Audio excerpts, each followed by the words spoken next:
Welcome to another episode of our video series of the mechanics of human cognition. May, good to see you. That weather out there is really something else today, huh? It is, yeah. But, a bit of chaos helps get you in the right mindset for what we're about to talk about. There. I'm ready to get into it. Perfect. Because we are facing, I think, one of the most fundamental questions in how we think about societies. The material we're looking at today hinges on this huge tension. Is the survival of the state, this idea of Devletim Çok Yaşa, is that really compatible with the health of society? Toplum sağlığı. And that's the question, isn't it? Do they support each other, or does one have to give way for the other?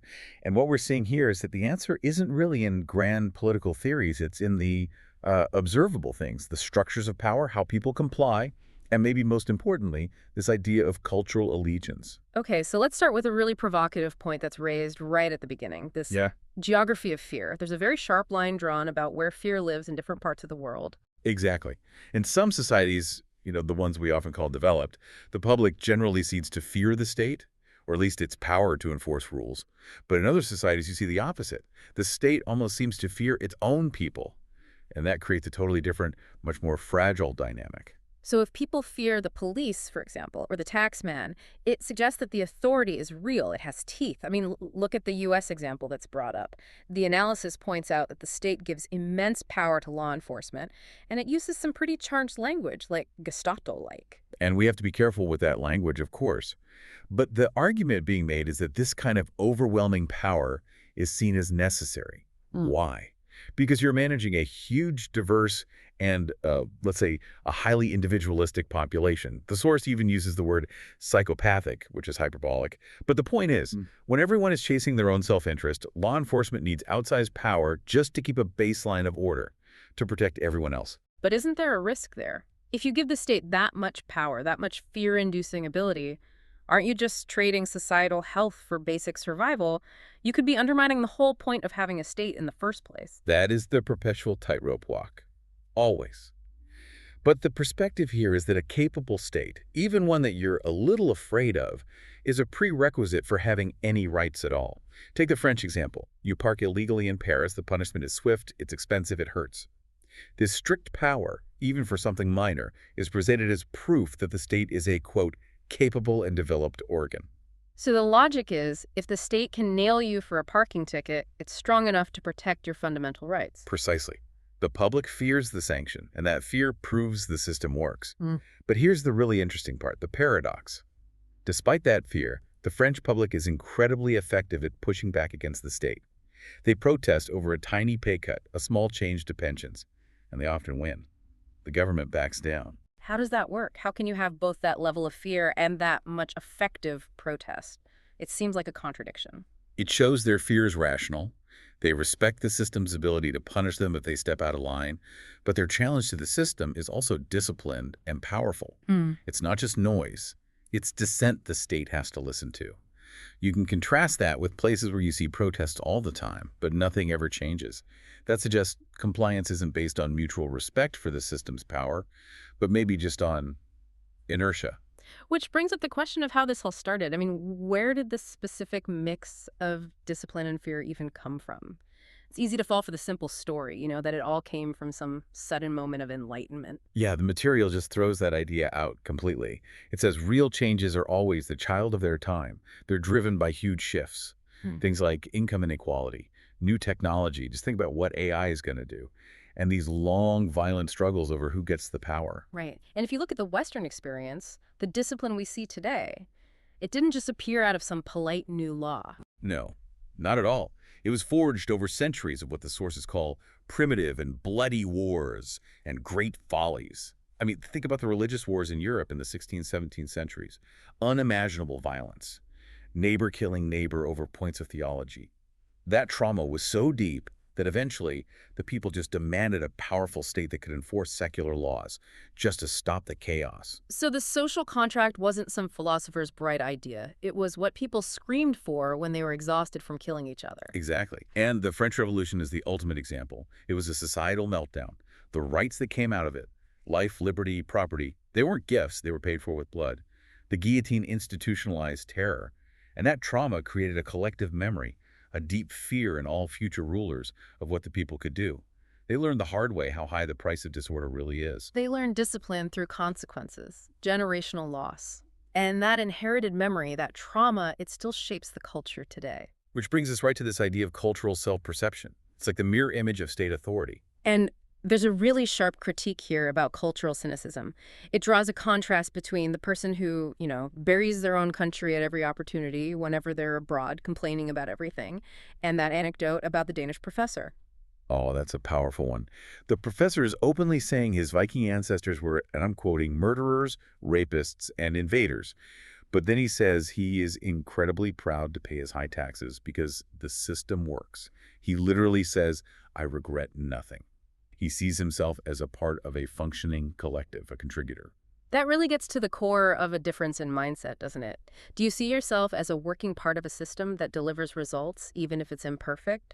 Or do you see the system as something separate, something to be fought against, which justifies you always looking for your own personal exception? And that constant search for an exception is what leads to this crisis of authority. When people start to believe the state has been made powerless, then compliance just evaporates. The illegal parking example is so vivid. If you can walk down a major street and count 50 illegally parked cars in 100 meters, that's not a traffic jam. It's a statement.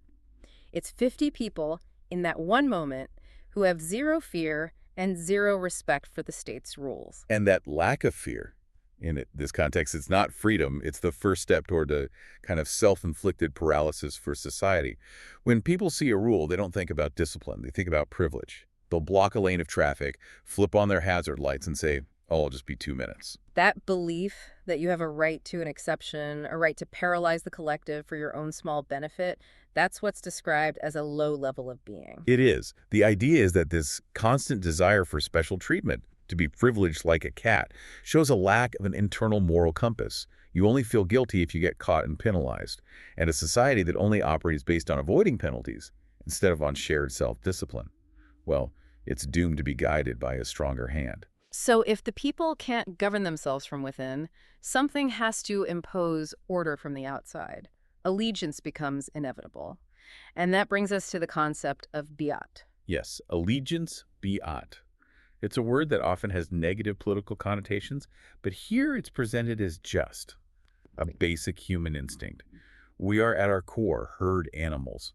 Biat is just submitting to some kind of chosen order. And it's not just about politics. We submit to capitalism or rationalism or science or religion. Allegiance is just the framework that gives a group a stable path to follow. You see it in the most basic things. Getting on an office subway requires biat. You have to follow the unspoken rules of flow. If just 10% of people decide they're the exception, the whole thing grinds to a halt. The system, whether it's a 600-year-old empire or a modern democracy, it only works because most people agree to follow a central authority. So the lack of self-discipline we were just talking about, it creates a vacuum that some form of biat has to fill to impose that order. But what do we submit to in the modern world? That's the challenge, right? It's easy to say, oh, I pledge allegiance to reason and science. But as the material points out, the scientific community itself is full of arguments, conflicts, different perspectives. You have to choose a framework that seems to be the most functional for everyone right now. Because pretending we can all just be perfectly rational individuals without any allegiance, that's a fantasy. We are guided. So if the root of the problem is a cultural lack of self-discipline, and if we accept that the Western path, centuries of bloody internal wars, isn't the path here, what's the way forward? Well, historically, the society being referenced here was always focused on surviving external assaults to Ruslar. It didn't really have the same kind of deep internal ideological wars that tore Europe apart. So it doesn't have that same scar tissue, that same memory that demanded a whole new kind of social contract. So given that history, and given that the material argues that widespread violence is culturally unlikely, that kin, anger, and such things do not accumulate to that breaking point, the proposed solution is something else entirely. It's a revolution in education. An educational revolution. The idea is to just abandon the current nonsense education. And the core of this new education would be essential information about the world, about yourself, about the cosmos. All the stuff that schools just don't teach. It's about self-awareness, about understanding where we are and what we are. What does that mean in practice, though? Just better science classes? Oh, it's much deeper than that. It means teaching kids about the mechanics of life itself, the scale of the universe, the real history of how power works, and this is critical, how our own minds actually function. The Revolutionary Act, then, isn't picking up a weapon. It's demanding that our children learn about life. The theory is if you trigger self-awareness through knowledge, the system changes from the inside out. And the internet is the key to all of this. It's why the argument goes violent revolution is basically obsolete. The power of information is just too widespread now. Yes, people love beauty. What that means is people are naturally drawn to truth, to the elegance of how things really are. If you can present the truth of life and the universe clearly, people will follow it on their own. The engine for change is no longer a bloody struggle. It's decentralized knowledge. It's compelling information. The whole discussion ends on this really interesting, almost futuristic idea that maybe national allegiance itself is becoming obsolete. We might be moving towards something bigger. These national systems, they're often run by, let's be honest, idiotic leaders who are just focused on their own short-term local problems. They're becoming completely outdated when we're facing global challenges. Order is inevitable, humans need it, but maybe that order has to go beyond these old, localized forms of biat. The future might demand an allegiance to a shared global goal, a goal based on our shared existence on this planet. Wow. This has been an incredible arc, from a parking ticket all the way to cosmic self-awareness. To kind of bring it all together, it seems clear that real state strength, even the rational fear it might create, is what actually protects people's rights. Whereas a culture of impunity, of cynical self-interest, just leaves a state weak and powerless. And that leaves us right back where we started, with that mirror. The idea that the governed and the governor reflect each other. The